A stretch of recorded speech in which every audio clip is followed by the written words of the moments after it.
રામ રામ ને સીતારામ મિત્રો, જુઓ તમે આજે પ્રભુ સેવા આશ્રમની અંદર આપણે બધા પ્રભુજીને જમાડ્યા છે. શાક બનાવ્યું હતું, આખી ડુંગળી, આખા લસણનું અને બાજરાના રોટલા.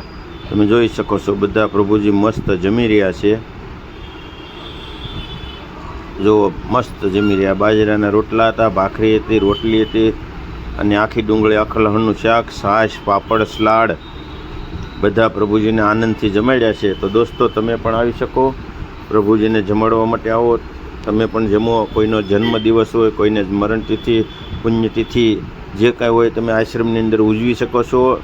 જન સેવા એ જ પ્રભુ સેવા. જો દોસ્તો બધા પ્રભુજી મસ્ત જમી રહ્યા છે. તો દોસ્તો અમે પણ કાલે પ્રભુજીને જમાડીને અમને ઘણો આનંદ થયો છે. તો તમે પણ આવો દોસ્તો. અને ખૂબ મોટી સંખ્યામાં મહેમાન પણ હતા આજે. તો બધાએ લાભ લ્યો. પ્રભુ સેવા આશ્રમ સુરત.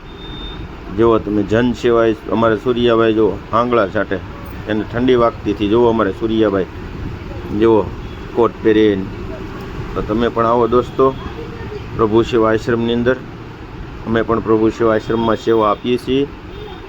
અને શાક બનાવ્યું હતું મસ્ત. ઠંડી પડે છે તો આખા લસણનું, આખી ડુંગળીનું શાક ખવડાવ્યું.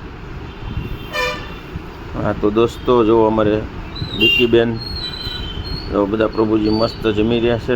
ચોળીને ખાધું બધા પ્રભુજીએ. પ્રભુજીને આનંદ આવી ગયો કાલે. જુઓ બાજરાના રોટલા હતા, ભાખરી હતી, રોટલી હતી, છાશ, પાપડ, સલાડ અને ગોળ. આપણે જે જમીએ એ જ પ્રભુજીને જમાડીએ. તો દોસ્તો આ બધા અંદર પ્રભુજી હાલીનો એકતા હોય, એની માટેની થાળી હોય. અપંગ હોય, દિવ્યાંગ, વિકલાંગ બધાની એ અંદર આપવાની હોય. જો દોસ્તો બધા પ્રભુજી મસ્ત જમી રહ્યા છે. જો બધા પીરસે છે, બેસાડીને જમાડ.